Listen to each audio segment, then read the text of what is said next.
Добрый вечар, дарагія сябры, шаноўныя гледачы і глядачкі.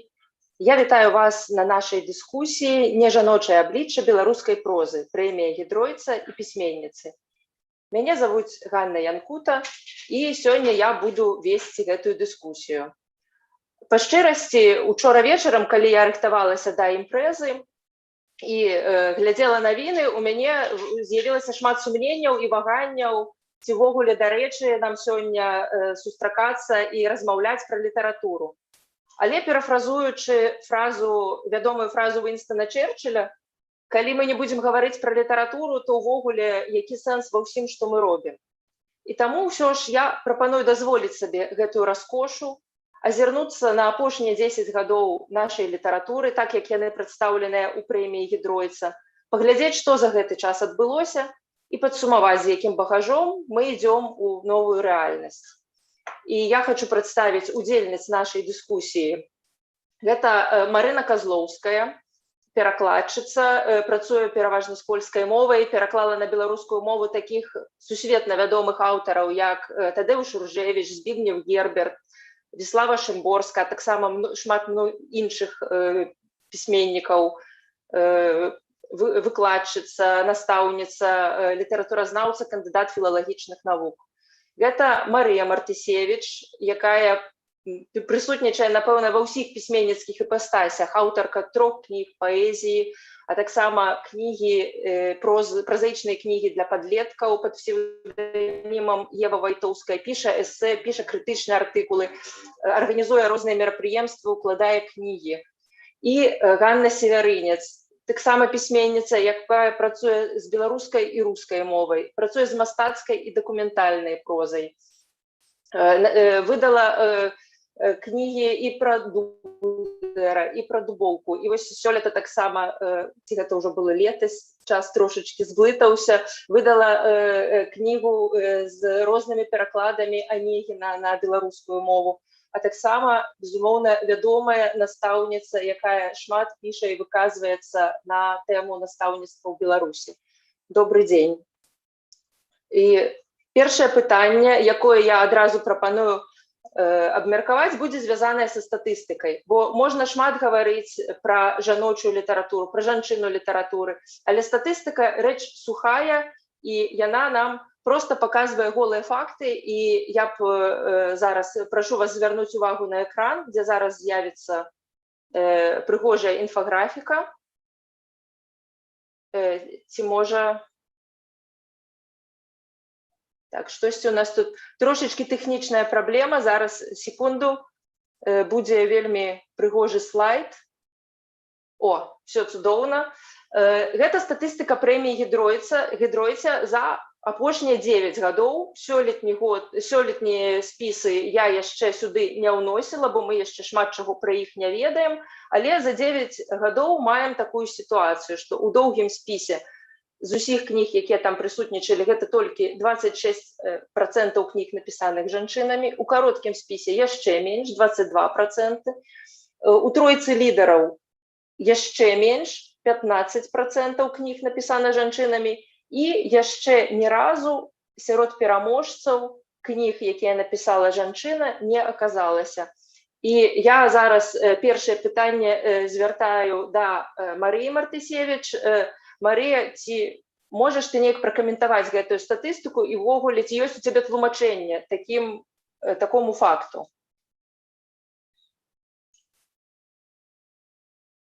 Марыя, пачакай, трэба, каб нічога пакуль не чуваць. Так, прывітанне Ганна, прывітанне Марына і все слухачы і слухачкі, которые до нас залучыліся. Ну, я адразу пачну з ёрніцтва і асабістых падколак да нашай мадэратаркі шаноўнай.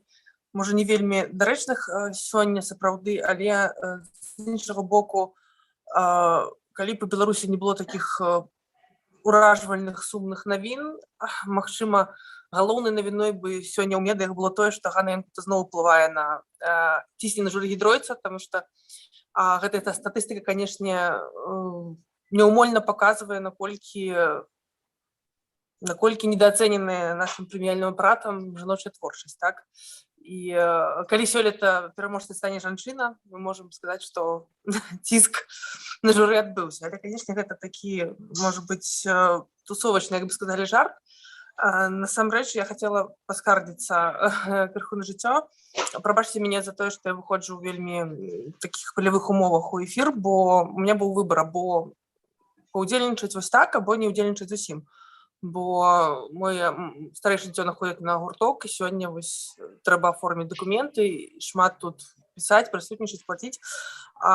І я проста ведаю, што такіх упёртых беларусак, якія ўсё адно ў такой сітуацыі будуць займацца нейкай пакліканнем, любімай справай, вельмі мала. Я знаю, што большасць маіх знаёмых жанчын бы нават у гэтай сітуацыі проста адмовіліся ад дыскусіі. Яны сядзелі і займаліся выключна сваёй сямейнай справай.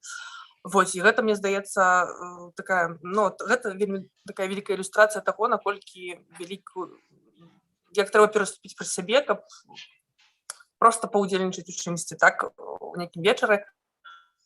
А пра час, каб напісаць нешта, гэта трэба яшчэ асобна размаўляць.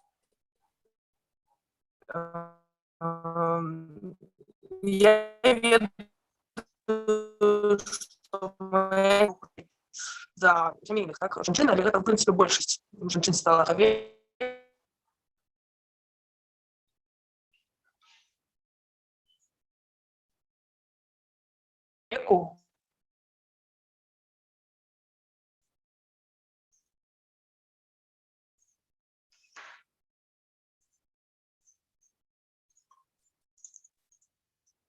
У Беларусі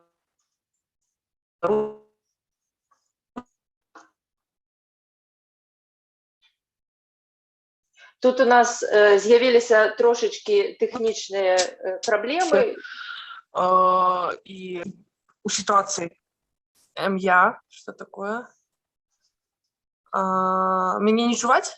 Было трошечки не чуваць, але ўсе мы разумеем, што мы ў зуме, таму нешта такое можа з'яўляцца. І калі ласка, Марыя, ці можна вот апошнюю думку яшчэ раз паўтарыць?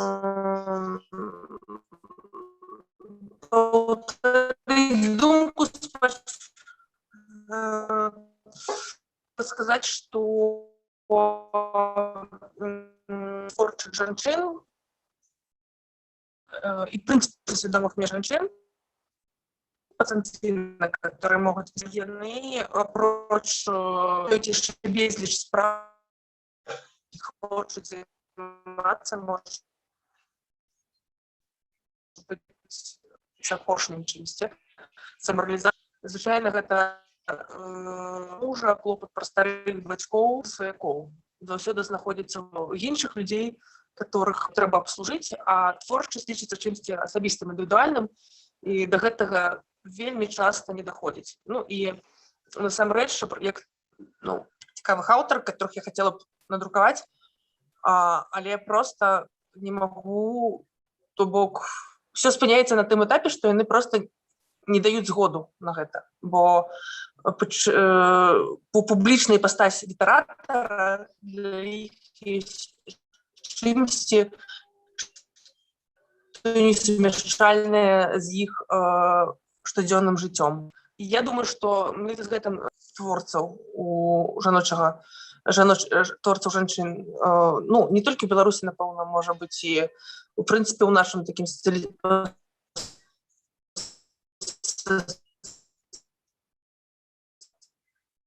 Такім чынам, з таго, што казала Марыя, можна зразумець, што існуе вялікая колькасць прычын, якія перашкаджаюць бо заўсёды ты мусіш ахвяраваць чымсьці.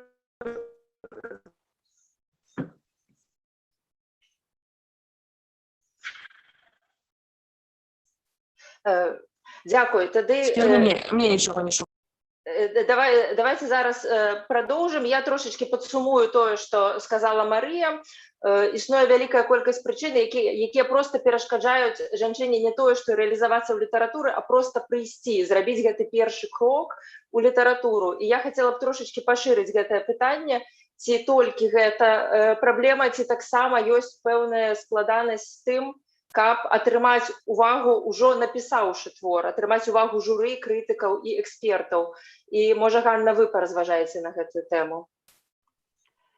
Ну, па-першае, адразу да інфаграфікі ў мяне з'явілася асабіста пытанне, што яна была больш поўнай і яна была б больш інфарматыўнай, калі б да гэтых дыяграмаў дадалася дыяграма поўных спісаў.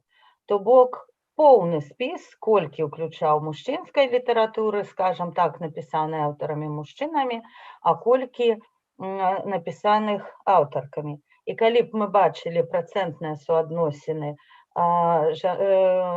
аўтарак і аўтараў у поўных спісах, мы б тады маглі паглядзець, ці карэлююць лічбы ўжо ў доўгім спісе, у кароткім спісе, і ці захоўваецца працэнтная суаднесенасць, да? Бо можа стацца так, што ў поўных спісах меней аўтарак, чым аўтараў. І тады, адпаведна, канешне, будзе захоўвацца нейкія працэнтныя суадносіны.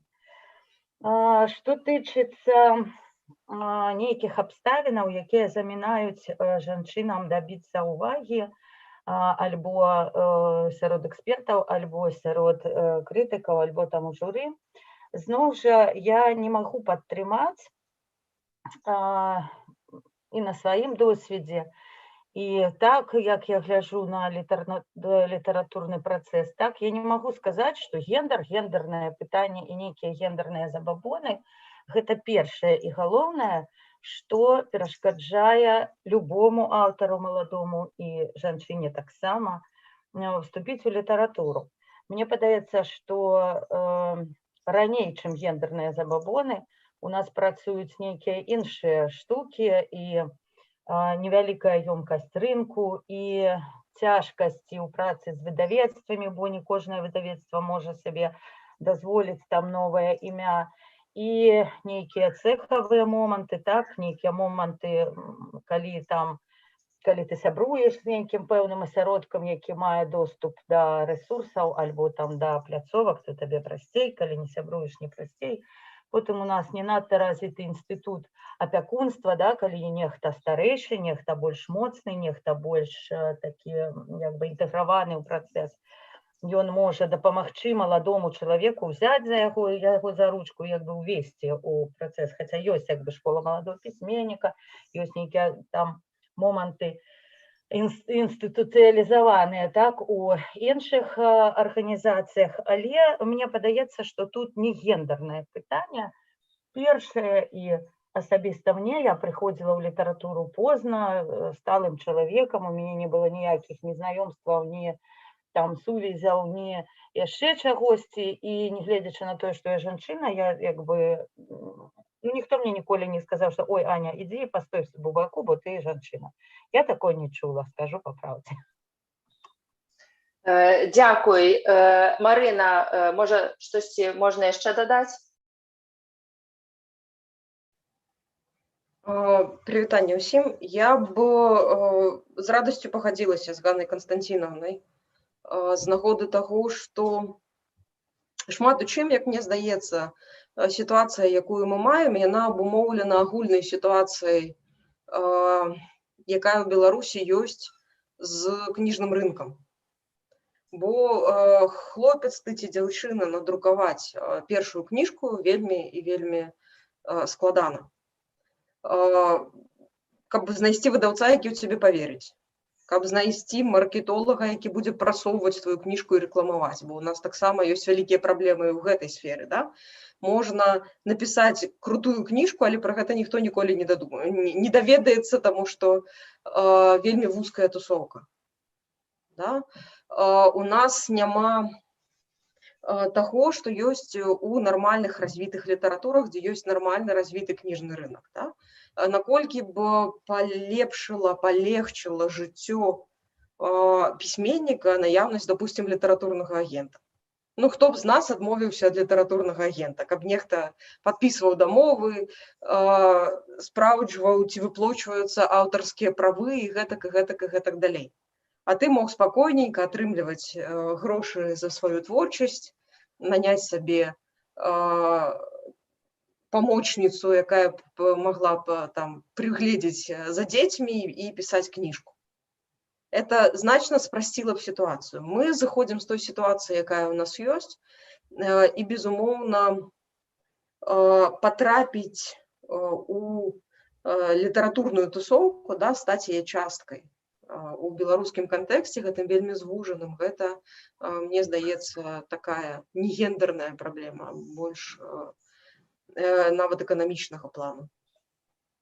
І ўсё ж у доўгім спісе толькі чвэрць пісьменніц жанчын. Ці не значыць гэта, што жанчыне нейкім чынам цяжэй трапіць хаця б у доўгі спіс? Ну, давай я пачну гэтую размову як чалавек, які некалькі разоў быў у журы розных прэмій. І мог назіраць за тым, што адбываецца у журы знутры. Мне здаецца, што трошкі літаратурнай кухні ніколі на пасяджэнні ніводнага журы, будь то Гідройц альбо Шерман, не заходзіла размова пра тое, што давайце мы не дадзім прэмію гэтай кнізе, таму што гэта кніга напісаная жанчынай. І, можа быць, у ацэнках сваіх, а літаратурныя тэксты, рэальна, калі вы працавалі ў журы, вы гэта ведаеце, ацэньваць жахліва складана, бо гэта кнігі розных жанраў, рознай якасці, розных памераў, розных стылістык і гэтак далей. То бок звесці гэта ўсё у нейкія там, стварыць для сябе іерархію крытэрыяў, па якіх ты гэта будзеш ацэньваць, каб гэта было не суб'ектыўным тваім меркаваннем, вельмі складана. І калі нейкія фактары працуюць, то мне здаецца, што гэта фактары, можа быць, падсвядомыя. І гэтыя падсвядомыя фактары шмат у чым абумоўленыя маёй любімай тэмай, літаратурным канонам, які ёсць у Беларусі, і абумоўленыя тым літаратурным выхаваннем, якое закладвае беларуская школа. Калі мы з пазіцый гендерных паглядзім і на канон, і на школьную праграму, якая гэты канон шмат у чым фарміруе, прынамсі на ўзроўні таго, што называецца шырокаму, рэкамендавана шырокаму чытачу, на ўзроўні шырокага чытача. Жанчыны там не можа быць апрыёры. Яе няма там у катэгорыі класікаў. Там цётка неяк падтусіла, но, в прынцыпе, яна там збоку трошкі. Яе няма на ўзроўні сучаснікаў, таму што з сучаснай літаратурай бяда нейкая, бо добрая сучасная літаратура, мёртвая сучасная літаратура і жанчыны там таксама не прадугледжаная асабліва. Яе, в прынцыпе, быць не можа. А калі яе быць не можа, мы вяртаемся з вамі да тэзісу, што жанчына нічога добрага стварыць не можа. Чё мы будзем? І мы з гэтым, з закладзеным вось гэтым багажом падыходзім да таго, што мы спрабуем ацаніць. І гэта, безумоўна, ўплывае. Таму, скажем, не ведаю, у Алексіевіч ёсць Нобель, таму што я ацэньвала іншае журы, якое па-іншаму выхаванае. А у нас пакуль не, але я спадзяюся, што ў гэтым годзе Гідройцу жанчына ўсё-такі будзе. Дзякуй. І я хочу зноў вярнуцца да Марыі, спадзяюся, што тэхніка дапаможа і дасць нам такую магчымасць. Марыя расказвала пра складанасці ўжо ўваходу ў літаратуру. Як ты думаеш, калі ўжо жанчына прыйшла ў літаратуру і ўжо напісала, выдала кнігу, ці будзе ёй цяжэй прыцягнуць да гэтай кнігі ўвагу, знайсці чытачоў і пачуць меркаванні станоўчыя ад экспертаў? Так, прывітанне яшчэ раз. Мне папрасілі знікнуць, каб гук шоў лепш. Я спадзяюся, гэта спрацавала. Я хотела, я, конечно, не статыст и не математик, але хотела, может быть, уступить зарэагаваць на рэпліку Ганны Северынец наконт таго, колькі ж жанчын было ў поўным спісе, наколькі я згадываю свой вопыт працы з прэміяй Гідройца як арганізатарка, то бок мы бачым у поўным спісе, у доўгім спісе, у кароткім і у шорт, змяншэнне, так, колькасці, здаецца, прапорцыйна гэта так і ёсць, но мы бачым, што так, ідзе змяншэнне колькасці да шорт-ліста, но прапорцыйна праблема ў тым, што менш жанчын пішуць, там іх менш у спісах, так? І я казала пра гэта вось у сваім першым спічы, я ўжо не буду яго паўтараць. Мне здаецца, што наконт уваходжання у творчасць, тут я пагаджуся таксама з калежанкамі, што пачаць пісаць цяжка ўсім, але зноў жа часу напісання заўсёды не будзе ставаць жанчыне, таму што калі мы кажам пра нашу сучасную арганізацыю грамадства, то гэта сямейныя жанчыны, іх большасць, і часцей сямейны мужчына будзе выдаваць кнігі, чым гэта будзе рабіць сямейная жанчына. І таксама, я, напрыклад, ведаю, што большасць маіх сяброў, которые актыўна пішуць, яны таксама зараз яны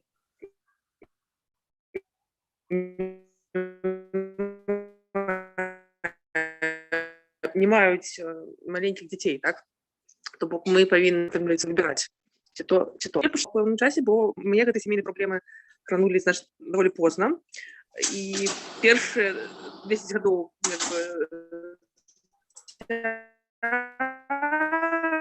актыўнага дарослага я акурат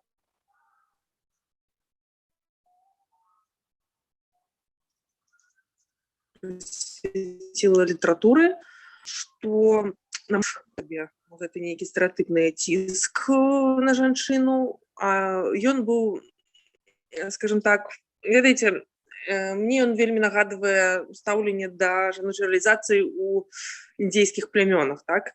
А жанчыне у індзейскіх плямёнах тытунь можа, у тых амерыканскіх, так, тытунь можа курыць мужчына, або вельмі старая паважаная жанчына ў племені, которая нарадзіла дзяцей, выгадавала, там шмат прынесла карысці грамадству, і ёй як бы адзнаку яе статуса дазваляюць курыць тытунь. Тое самае ў Маўрі людзі статусныя людзі могуць татуяваць сабе твар, і гэта таксама малы, вельмі заслужаныя жанчыны. І вось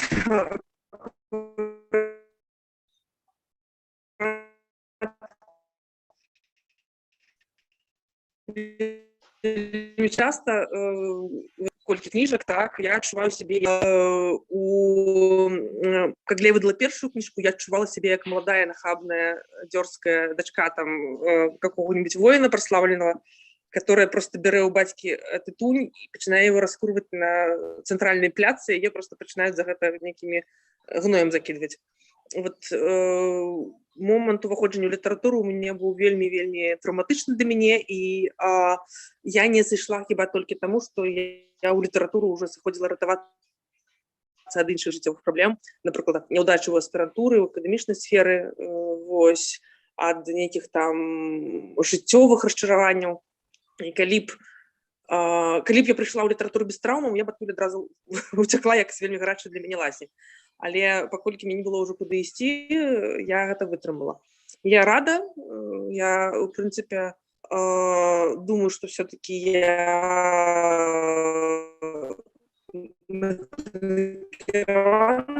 ішла ў літаратуру, але калі б я выпадала рэалізаваны в нейкай абсолютна іншай сферы.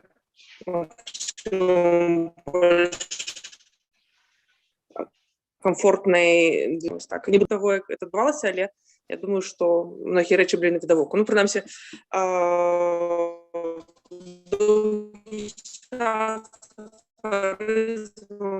было біццё шыбы бацькоўскіх. Такім чынам, я все ж таки прапаную зараз нам вярнуцца да нашай галоўнай тэмы, да прэміі Гідройца. Дзякуй, Марыя. Калі так трошки падсумаваць, атрымліваецца, што не кожная жанчына можа справіцца з гэтым выклікам, які дае літаратура, асабліва ў нашых умовах. Але зноў жа, калі мы паглядзім на прэмію Гідройца як на нейкі індыкатар, то можна пабачыць, што ў першы год існавання прэміі ў доўгім спісе была толькі адна пісьменніца. А ў апошнія гады сітуацыя змянілась, ужо стабільна 3, 4 і нават 5 аўтарак трапляюць у доўгі спіс. І ці можам мы меркаваць па прэміі Гідройца, што сітуацыя ў нас змяняецца, што робіцца больш жанчын, якія пішуць, ці гэта проста выпадковасць? Як вам здаецца? Можа, слова спачатку перадам Ганне.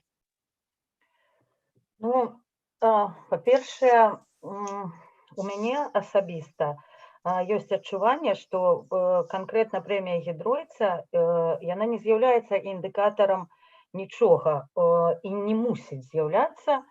Гэта проста адна з прэмій, яна традыцыйна лічыцца прэстыжнай, дзякуючы свайму прэміяльнаму фонду. Але калі я ўдзельнічала ў ёй як сябра журы, удзельнічала ў ёй як аўтарка.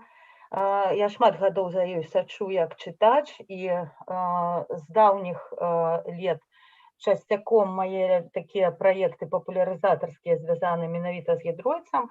Шмат я рабіла і сустрэчаў чытацкіх, і нейкіх абмеркаванняў, і гэтак далей. То бок, як бы з якога б боку я не падышла да Гідройца, я ніколі не бачыла, каб гэта быў індыкатар літаратурнага працэсу альбо працэсаў, якія ў літаратуры адбываюцца.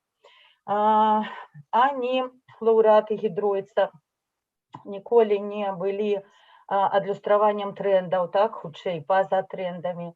Ані сама прэмія не станавілася дадатковым штуршком для таго, каб пісьменнік стаў больш чытальным альбо там больш пазнавальным. Я не ведаю, ці ўплывае рашэнне прэміі Гідройца на продажы кніжак, але на мяне, як на чытача, прыкладам, таксама рэдка гэта. Гэта не кажа пра тое, што прэмія Гідройца нешта робіць не так. Проста я думаю, што мы неправільна ацэньваем яе ролю ў літаратурным працэсе, калі ускладаем на яе ролю нейкага індыкатара. Таму тое, што стала болей жанчын у спісах, у даўгім, у кароткім і гэтак далей, тым больш, што я была такой жанчынай і ў даўгім спісе, і ў кароткім, і самы страшны жах, які можна сабе ўявіць, это калі б хто-небудзь сказаў: давайте ўключым Ганну ў шорт-ліст, таму што яна жанчына. Это просто была б абраза для мяне асабіста. І я думаю, што гэта проста нейкія якасці кніжак, якія трапляюць у спісы. Магчыма, жаночы голас стаў больш прымальным. Магчыма, жаночы эксперымент са словам, альбо вось тое, што называецца там жаночая проза. От вы пішаце як жанчына, ну, стала больш такім больш людзей у журы, якія могуць расшыфраваць вось гэты там голас, калі ён ёсць, так, жаночы сінтаксіс. Ну, я думаю, што гэта нейкія аб'ектыўныя працэсы, не надта звязаныя з якраз такі усведамленнем таго, што жанчына таксама ўмее пісаць кніжкі. Мне падаецца так. Дзякуй. Я хочу трошечки пракаментаваць пра квоты. Насамрэч існуе такі падыход, напрыклад, пэўная квота жанчын у парламенце, але, безумоўна, мы не можам чакаць такога ад літаратурных прэмій, якія ставяць перад сабой, безумоўна, іншыя мэты. І цяпер я хочу задаць пытанне Марыне. Як табе здаецца, ці можа прэмія Гідройца зрабіць жаночую творчасць, кнігі жанчын больш бачнымі? Адносна, я хотела только мне заувага адносна квоты і ўсяго астатняга. На працы я часта адсочваю алімпіядны рух, да, розныя там міжнародскія алімпіяды, ну, даводзіцца. І ёсць адна алімпіяда, існаванне якой мяне не тое, што напружвае, бянтэжыць. Да, вот ёсць міжнародная алімпіяда па матэматыцы, і ёсць алімпіяда па матэматыцы для дзяўчынак. міжнародная, да? То бок асобна ёсць алімпіяда, дзе могуць удзельнічаць хлопчыкі і дзяўчаты, і яны рашаюць аднолькавыя задачы. І ёсць дзявочая алімпіяда, толькі па матэматыцы. Мне ў гэтым не бачыцца інструменту падтрымкі, да? Дзяўчынкі матэматыка, мне ў гэтым бачыцца нейкі дыскрымінацыйны інструмент. Да, типа, ну ладно, вы мозгом не вышли, ну вот можете между собой, как, не ведаю, паралімпіяда нейкая, да, вы можете между собой паспрабаваць вырашыць, хто з вас лепшае. І не хацелася б, каб мы да беларускай літаратуры з гэтых пазіцый падыходзілі. Уласна, яшчэ адна заўвага да папярэдняга пытання, тое, што мы бачым, як змяняецца беларуская літаратура, як яна становіцца рознай, як у ёй пачынаюць гучаць розныя галасы. Галасы беларускамоўных, галасы рускамоўных, галасы людзей гомасексуальнай арыентацыі, там і гэтак далей. Гэта проста адзнака таго, што ў нас не спыніўся час. Прынамсі ў культуры мы некуды рухаемся да ўсведамлення таго, што ўсе мы розныя, it's okay. Все мы маем права на свой голас, на свой досвед, на рефлексію, асэнсаванне гэтага досведу і гэтак далей, і гэта класна. І тое, што прыходзіць у літаратуру больш жанчын, што яны дазваляюць сабе не пісаць некуды ў шуфлядачку, а друкаваць свой тэкст у інтэрнэце альбо у кніжным варыянце. Гэта адзнака для мяне таго, што час не стаіць на месцы. І што, як казаў Васіль Владимирович Быкаў, мы пойдзем туды, куды пайшлі ўсе, але страціўшы пэўны час. Да, і вот мы бачым гэты рух туды, куды ідуць усе, да прызнання рознасці свету. Калі мы зірнём з вами на тое, як развіваюцца сучасныя працэсы, да, то ёсць прекрасная, нікому не адкрыю тут ніякіх Еўропаў, прекраснае паняцце хайпу. І шмат у чым, калі мы паглядзім на творчасць сучасных аўтараў, музыкаў і гэтак далей, іх мэта хайпануць. Чым больш лайкаў, тым больш ты папулярны, тым больш бабосікаў і гэтак далей. Вот такім інструментам хайпу шмат у чым для мяне асабіста з'яўляюцца беларускія прэміі, і яны тым больш хайповыя, чым больш за гэтымі прэміямі прэміяльны фонд. І ў гэтым плане тыя скандалы, якія былі вакол Гідройца. Мы з вами перажылі не адну такую вайнушку, да, локальную, яны граюць на хайп, значит, на павелічэнне папулярнасці. І ёсць верагоднасць, безумоўна, таго, што чалавек, праходзячы міма кнігарні, зверне ўвагу на беларускую кнігу у гэтай кнігарні. Ну, мне здаецца так. Што гэта шмат у чым, ну, апрача дыплома, прыемнасці, увагі да цябе крытыкаў, гэта такі інструмент маркетынгу бонусны. Это працуе з усімі прэміямі. Пытанне, што беларускія прэміі, як і беларуская літаратура, пакуль што гэта справа вузкага кола абмежаваных людзей, якія яшчэ між сабой дзеляцца на групкі і высвятляюць адносіны перыядычна. Да? Але калі мы паглядзім, як працуе рэклама, вот хутка Нобель, да? Праз некалькі тыдняў все кнігарні свету будуць завалены перакладамі нобелеўскага новага лаўрэата з пазнакай, што гэта Нобелеўская прэмія 2021 года. І гэта працуе, безумоўна, на папулярызацыю. Хацелася б, каб і беларускія прэміі на гэта працавалі, бо чым больш вядомасці, чым больш пра беларускую літаратуру чуваць, тым больш, я спадзяюся, чытача, а мы как бы для гэтага тут. Ну, не так. Дзякуй. І наўздагон таксама гісторыі пра алімпіяду для матэматыкаў.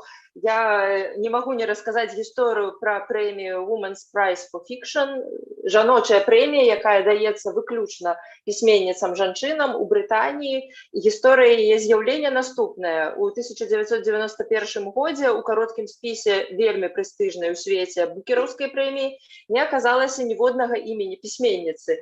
І вось, успамінаючы тое, што гаварыла на пачатку Ганна, якраз там у поўным спісе прыкладна папалам былі мужчыны і жанчыны, але вось да кароткага спісу не дайшла ніводная з пісьменніц. Безумоўна, гэта выклікала вельмі вялікую дыскусію ў літаратурным асяродку, і вынікам гэтай дыскусіі сталася менавіта заснаванне прэміі спецыяльна для жанчын-празаікаў. І ва ўдзеле гэтай арганізатарамі гэтай прэміі выступілі як жанчыны, так і мужчыны.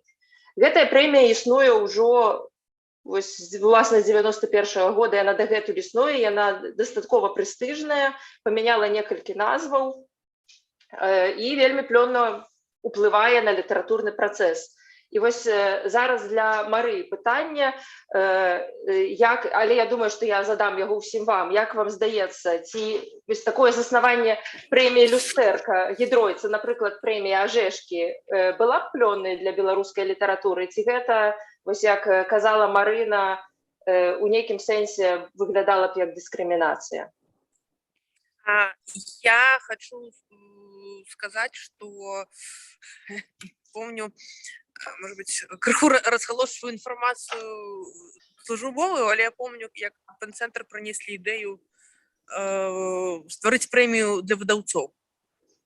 І я сказала: халера, просто дайте выдаўцам працаваць, давайте пралабіруем так, каб знізілі гэтыя жахлівыя падаткі, якія яны мусяць плаціць, так, за кніжкі. Тады яны самі заробяць на кніжкі, яны будуць матываваныя выдаваць больш аўтараў, і большыя знагароды выдаўцам не трэба. А гэтыя падачкі, фактычна, у гэтай сітуацыі, калі чалавек мусіў бы сам зарабіць сваёй справай, а яму даюць прэмію, як такую падачку, да, гэта просто пагарда для выдаўца. І у гэтым плане, у той сітуацыі, у которой мы знаходзімся, я думаю, што лепшай узнагародай для любой пісьменніцы было б магчымасць выдацца. І в этом плане можно было только вітаць ініцыятыву, выдавецкую ініцыятыву Флёмбаум, которую заснавала Светлана Алексеевич при ўдзеле іншых пісьменніц, Лены Козловой. І мы бачым, што у кароткім спісе, здаецца, у доўгім спісе, здаецца, ёсць дзве кніжкі акурат з этой серыі, яны ёсць у доўгім спісе. Так, это Таня Скарынкіна і Ева Віжнавец. То бок, мне здаецца, што гэта будзе найлепшай узнагародай для пісьменніцы. І, уласна, такіх серый гэта нельга абмяжоўваць адной ініцыятывай, адным выдавецтвам. Мне здаецца, што кожная, усе, хто могуць выдаваць кнігі, меліся б падтрымаць менавіта жанчын-творцаў. Я, ў прынцыпе, зараз таксама вельмі хочу шчыраваць у гэтым кірунку. Як рэдактарка выдавецтва «Зімтэрголаса», свежа нанятая. Так. Дзякуй. Марына, як табе здаецца, ці будзе такая прэмія чымсьці падобным на матэматычную алімпіяду для дзяўчат? Ну, як паказвае мой досвед, у нас любая прэмія хутка ператвараецца, да, у інструменты дыскрымінацыі паралімпіяды, таму калі гэта будзе спрыяць з'яўленню большай колькасці кніг і дакладна будзе спрыяць таму, што ў спісы, да, мы просто зможам, сабраўшы жаночыя кніжкі ў адзін спіс, ацаніць, колькі іх выдадзена за год, да, просто каб сабе стварыць гэтую нагляднасць, то гэта ўжо будзе круто. Бо я не ведаю, ці ўвогуле хто-небудзь вядзе гэтую статыстыку, да, колькі у дзяржаўных, у недзяржаўных выдавецтвах в прынцыпе за год выходзіць кніг, напісаных там па-беларуску, напісаных, выдадзеных жанчынамі і гэтак далей. Калі гэта зможа дазволіць нам візуалізаваць сабе гэты працэс, гэта будзе добра.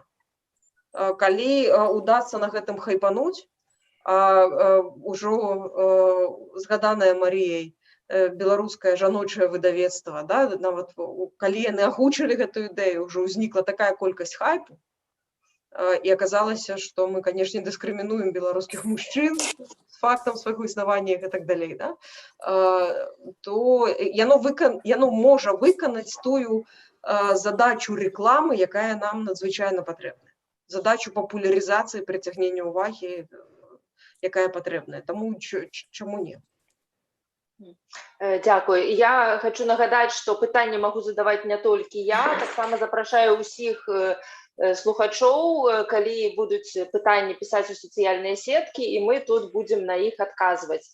А пакуль яшчэ вы думаеце пра пытанні, я б хацела яшчэ у Ганны спытаць, ці здаецца вам перспектыва жаночай прэміі плённай для Беларусі, ці ўсё ж вы таксама, может, думаеце, што гэта як алімпіяда?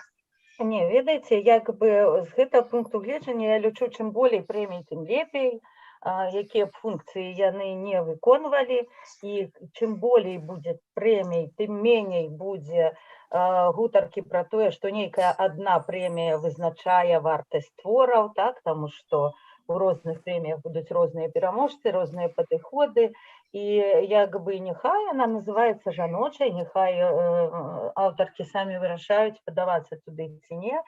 Як бы большая колькасць прэмій гэта заўсёды лепей, чым малая, таму што акрамя таго, што як бы і самі прэміяльныя працэсы, яны заўсёды выклікаюць пытанні, я не ведаю, ці можа быць нейкая прэмія, нейкае першае месца ў любой прэміі, як бы, ці можа гэта аб'ектыўна пра што-небудзь казаць, да? Акрамя таго, што канкрэтнае журы абрала нейкую канкрэтную кніжку ў канкрэтным часе, нават у канкрэтны дзень. Таму як бы сама па сабе гэта прэмія, гэта файна, але мне падаецца, што значна больш важнае пытанне гэта тое, як мы падыходзім да прэміі, да прэміяльнага статуту, што мы ад яе хацім, што яна мусіць рабіць, якія ў яе мусяць быць мэты, таму што вось асабіста для мяне пытанне ўдзелу ў прэміях на сёння гэта як бы пытанне майго ўнутранага росту, бо для пісьменніка, это чалавека такого амбітнога, так, чалавека, які вельмі хваравіта ставіцца да сваіх твораў, да сваіх кніжак. Я так шляхам свайго ўнутранага росту бачу адмову ад удзелу ў любых прэміях, тады я не буду вырошчваць у сабе нейкія непрыемныя для мяне там перажыванні, эмоцыі альбо і так далей. То я думаю, што вось неяк так, у нейкім балансе, каб прэмій было шмат, каб пераможцаў было шмат, каб варыянтаў было шмат, але адначасова, каб у нас былі здаровыя адносіны да гэтых прэмій. Якраз такі мне не падабаецца ідэя хайпу на літаратурных прэміях, мне не падабаецца ідэя таго, што нейкія кніжкі за кошт хайпу выскокваюць, да, і тут у мяне як бы думка такая, як у школьнай наставніцы.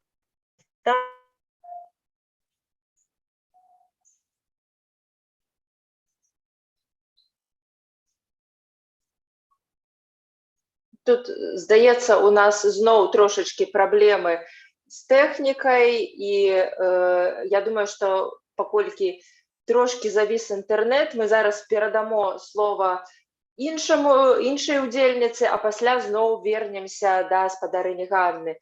Я хацела ў Марыі спытаць. Марыя, ці падала б ты свае кнігі на, так бы мовіць, на прэмію Ажэшкі? Ой, у мяне вельмі шмат на гэты конт пытанняў.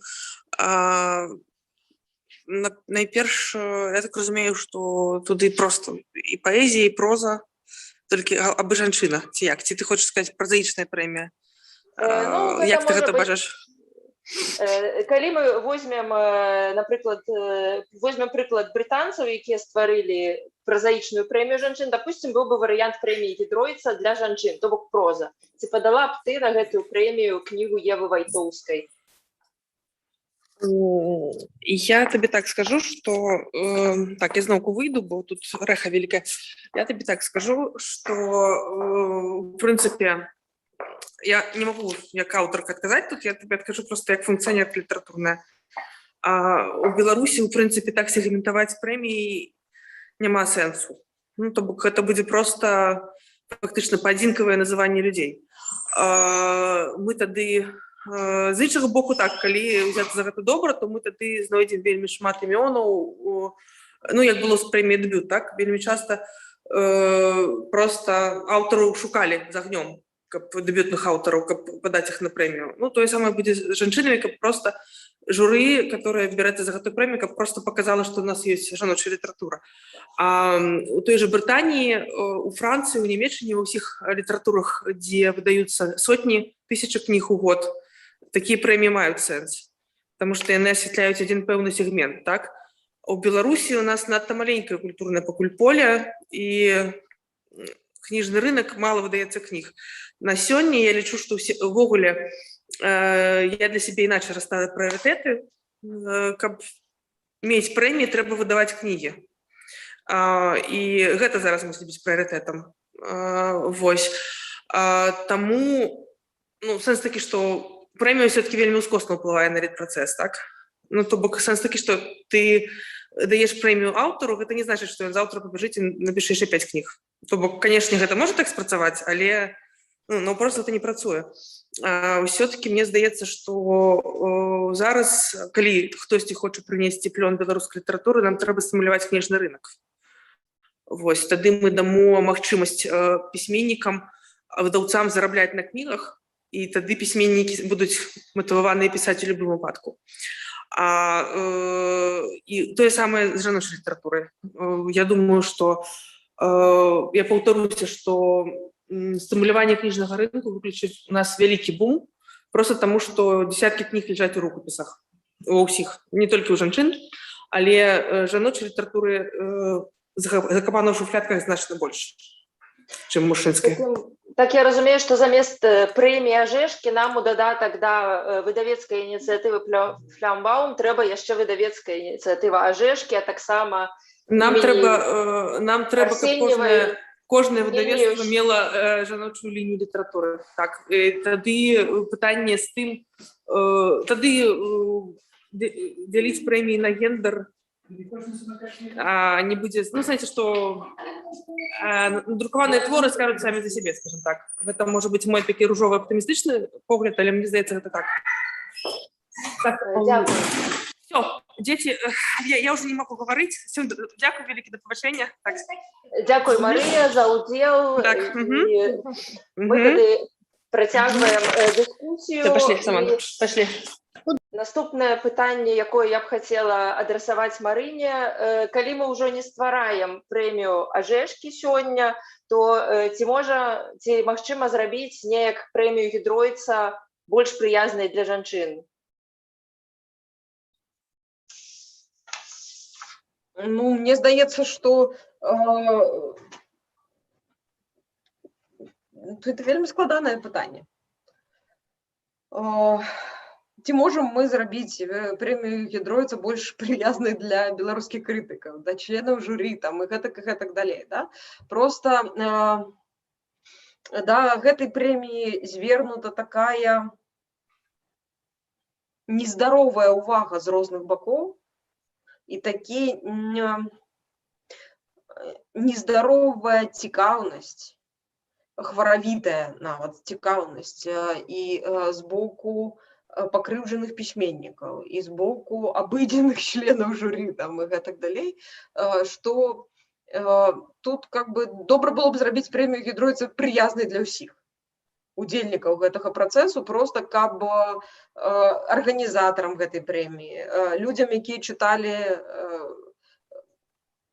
40 беларускіх кніжак запар, да, і атрымалі траўму псіхалагічную, таму што гэта кнігі рознай якасці. Ну, сорі, ну, я была ў прэміі, у журы прэміі Гідройца, і па шчырасці трэба разбаўляць часам беларускія кніжкі, таму што, ну, часам ты ў 21 стагоддзі, а часам у 18 у гэтых кнігах. І гэта вельмі б'е па нервовай сістэме. Хацелася б, каб гэта было прыязным для ўсіх, хто ва ўсім гэтым удзельнічае. Зрабіць гэта прыязным для жанчыны можна, калі мы ўвядзем квоты, але зноў жа, ну, я не бачу ў гэтым інструмента, які можа падняць самаацэнку жанчыны. Я на хвілінку тут улезу, напрыклад, якую-небудзь серыю артыкулаў удзельніцы Гідройца Ну, Это не абавязкова гэта мусіць быць гісторыя пра квота. ціск на журы, мне здаецца. Да? Калі загадзя мы друкуем артыкулы, дзе выбіраем жанчыну, мы такім чынам как бы намекаем сябрам журы, што ого-го, звярніце ўвагу. Тут, в прынцыпе, шырэйшае пытанне крытыкі, да? Як нармальнага інструменту функцыянавання літаратуры, асэнсавання, рэфлексіі над новымі тэкстамі, наколькі ў нас гэты інструмент запатрабаваны, наколькі ён адэкватна ўспрымаецца. Таму мне здаецца, што, вярнуўшыся да думкі пра квоту, гэта нездатнае павысіць самаацэнку жанчыны. А яна реально, гэтая самаацэнка, недзе там на дне. Да? Бо мужчыны, напэўна, не прыходзяць у літаратуру там праз ложак, да? Праз тое, што некаму спадабаўся, нехта напісаў крытычны артыкул. Да? То вот гэтага, ты ж девочка, ідзі там суп вары, а не пішы кнігу, альбо не засновуй выдавецтва. Да? Мужчыны ў дачыненні да сябе не чуюць. І беларускіх пісьменніц трэба любіць і хваліць заслужана, але не праз квоту. Як мне здаецца. Дзякуй. І я нагадваю, што у сацыяльнай сетцы беларускага фэн-цэнтра можна задаваць пытанні альбо у каментарыях да гэтага відэа, але пакуль пытанняў няма, маю наступнае пытанне. Нядаўна трапіўся мне на вочы артыкул Галіны Юзефовіч, рускай спецыялісткі па літаратуры, літаратурнага крытыка, і яна там напісала, што пісьменніцтва як прафесія перажывае заняпад, што вельмі мала, калі глядзець з гледзяча ўвогуле гісторыі чалавецтва, пісьменніцтва было прафесіяй. Гэта доўжылася прыкладна 200 гадоў, і што гэты працэс, на думку Галіны Юзефовіч, гэты час ужо заканчваецца, і пісьменніцтва ўсё менш можа дапамагчы тым, хто ім займаецца, неяк жыць з гэтага. І гэта сусветны тренд. Калі мы кажам пра Беларусь, у нас сітуацыя заўсёды была нашмат больш складаная. У нас рэдка, напэўна, асабліва ў апошнія дзесяцігоддзі, пісьменнік у прынцыпе мог жыць са сваёй творчасці, а ў цяперашняй сітуацыі гэтая магчымасць, напэўна, змяншаецца фактычна да нулявой. І я хочу вас пытаць пра тое, якой вам бачыцца будучыня беларускага пісьменніцтва і як жанчыны будуць у будучыні пачувацца у гэтай прафесіі ці ў хобі, ці ўсё ж такі ёсць надзея, што сітуацыя будзе паляпшацца, ці прагноз не надта добры. Можа, спачатку я звярнуся з гэтым пытаннем да Ганны. Я думаю, што якраз такі ў той сітуацыі, калі літаратар жыве не толькі з сваіх кніжак, але вымушаны працаваць яшчэ недзе, ну, а са сваіх кніжак наогул не жыве, дык гэтая сітуацыя больш спрыяльная якраз для жанчын, бо жанчыны у большасці сваёй, ну, хаця б мяне тут не абвінавацілі ў сексізме, але мы шматзадачныя, можам адначасова вырашаць шмат задач у розным накірунку, прызвычаіліся за жыццё на адной руке калыхаць там дзіцёнка, а другой рукой набіраць нейкі тэкст. Ну, то бок якраз такі тут як бы і прасцей.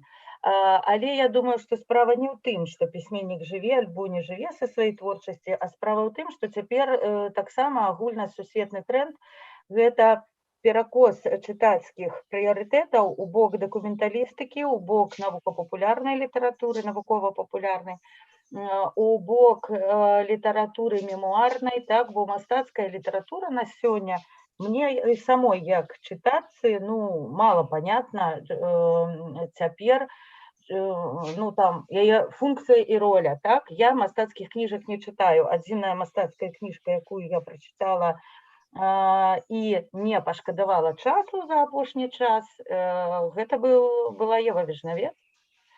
Сэнс гэтай кніжкі я разумею мастацкай канкрэтна, а у астатнім жыццё прыдумвае значна лепей за кніжкі, дакументалістыка, мемуарыстыка. дзённікавая літаратура. Я бачу праўду і будучыню менавіта за гэтай літаратурай. Ну, як бы, а што мы тут можам зрабіць? Ну, так развіваецца свет, значыць, так правильно. Дзякуй. Марына, а ты аптымістка на гэты конт ці песімістка?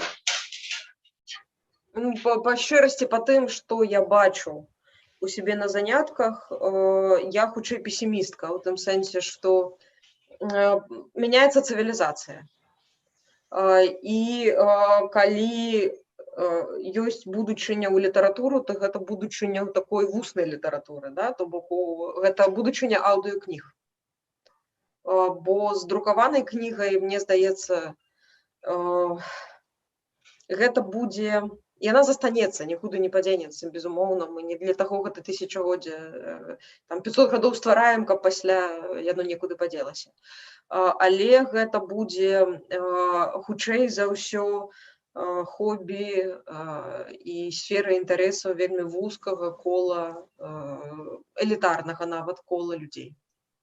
У шырокім кантэксце атрымліваць інфармацыю ад кнігі, з кнігі, атрымліваць асалоду з кнігі будзе з гадамі ўсё больш складана, проста таму, што людзі не ўмеюць гэтага рабіць. Можа здарыцца па-іншаму, толькі калі памяняецца сістэма адукацыі.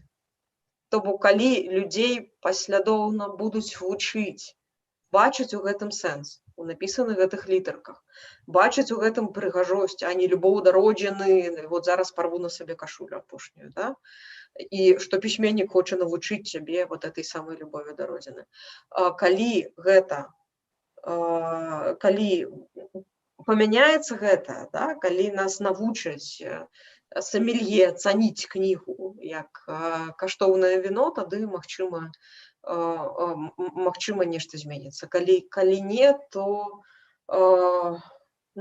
падвымре гэтая сфера культуры сусветнай. Ну, проста таму, што ніхто не чытае кніжак зараз.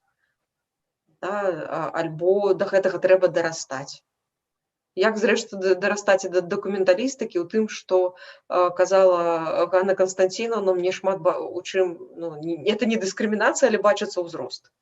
Просто цікаўнасць да дакументалістыкі, яна прыходзіць з узростам. В 16 ніхто не чытае дакументальных кніжак, да? Это ранавата, да? І тут сфера чытацкіх цікаўнасцяў залежыць, безумоўна, ад таго, які ёсць жыццёвы досвед. Але калі вяртацца да пачатку гэтага пытання, да таго, што вот у свеце такі тренд знікнення пісьменніцтва як прафесіі, у нас яе, в прынцыпе, ніколі не было, таму мы как бы падрыхтаваныя да ўсяго, да? Да мультызадачнасці, да таго, што з літаратуры жыць нельга, але там уночы можна напісаць добрую кніжку, пакуль усе спяць, і ніхто не перашкаджае табе гэта рабіць. То бок мы тут ужо гатовыя да той сітуацыі, якая для іншых можа быць некамфортнай. Марына, попрошу цябе не адключаць пакуль гук, бо нам прыйшло у каментарыі пытанне, і я попрошу цябе на яго адказаць. Пытанне гучыць так. З дыскусіі вынікае, што жанчын мала ў прэміі Гідройца не праз дыскрымінацыю, а праз тое, што яны ў прынцыпе мала пішуць, прынамсі менш за мужчын. Чаму так? Часткова на гэтае пытанне ўжо адказала Марыя, але хочацца пачуць таксама тваё меркаванне. Ну, это ж все зразумелая штука. Даруйце, калі ласка, беларускія мужчыны, але наш сусвет трымаецца на жанчыне. Нават улічваючы кола дыскутантак сёння, да, вот, как бы вельмі многае ў Беларусі гэта жаночая справа. Ну, апрача літаратуры, якая не жаночая справа, да. І у мяне, ну, я выпускніца філфака, і побач са мной было некалькі вельмі таленавітых патэнцыйных пісьменніц. Ніводная з якіх не змагла рэалізавацца, таму што ў нейкі момант дзеці, муж, неабходна зарабляць грошы і гэтак далей. Проста на вот гэтае, на самавыяўленне не засталося часу. То бок тваім самавыяўленнем сталі твае дзеці. І то, і наколькі яны развітыя па-мастацку, колькі мовы яны ведаюць і гэтак далей. Таму, безумоўна,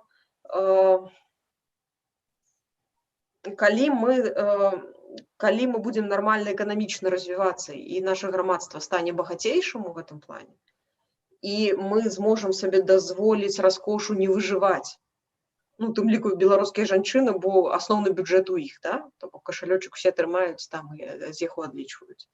А жыць і атрымліваць ад гэтага асалоду, і мець нейкі вольны час, калі ты не думаеш, што я вот 1,5 стаўкі тут скончыла, і мне трэба яшчэ прыдумаць, дзе б яшчэ падпрацаваць для таго, каб мне хапіла для выжывання.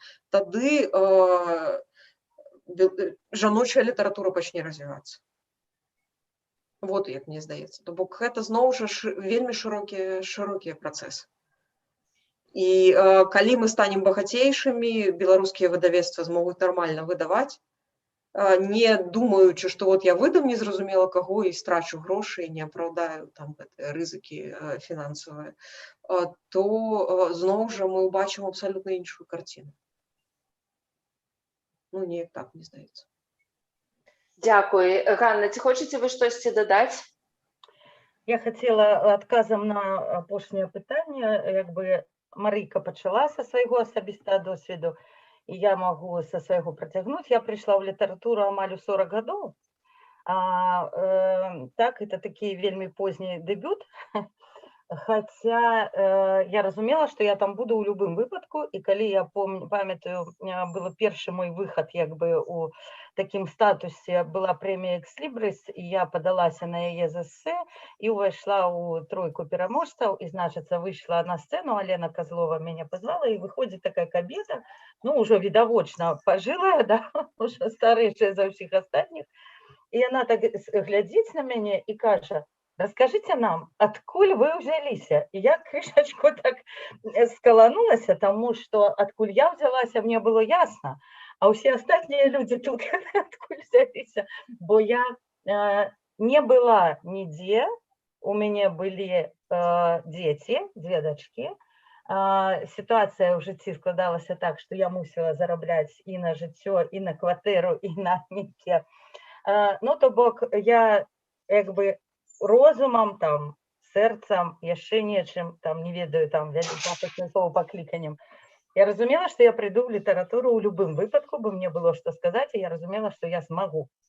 Але я спачатку мусіла вырасціць дачок, навучыцца расціць сына ўжо так, што адначасова нешта пісаць, і зарабіць на крышу над галавой, так? І вось толькі тады я змагла прыйсці. Напэўна, вялікая колькасць беларускіх пісьменніц, якія будуць атрымліваць прэміі любога кшталту, яны якраз цяпер па дарозе. Яны дагадоўваюць дзяцей, дабудоўваюць хаты, а потым прыйдуць.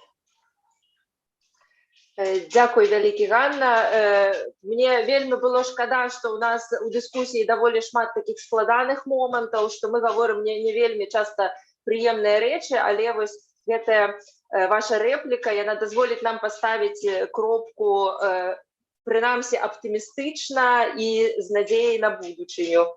Дзякуй вялікі удзельніцам, дзякуй Марыне Козлоўскай, Ганне Севярынец і Марыі Мартысевіч, якая была вымушаная з агучаных намі ў дыскусіі прычын адключыцца трошачкі раней. Дзякуй вялікі Беларускаму пэн-цэнтру за арганізацыю гэтай дыскусіі і дзякуй вялікі вам, слухачы, гледачы, глядачкі, і за пытанне, і за тое, што вы прысвяцілі гэты вечар нашай дыскусіі. Дзякуй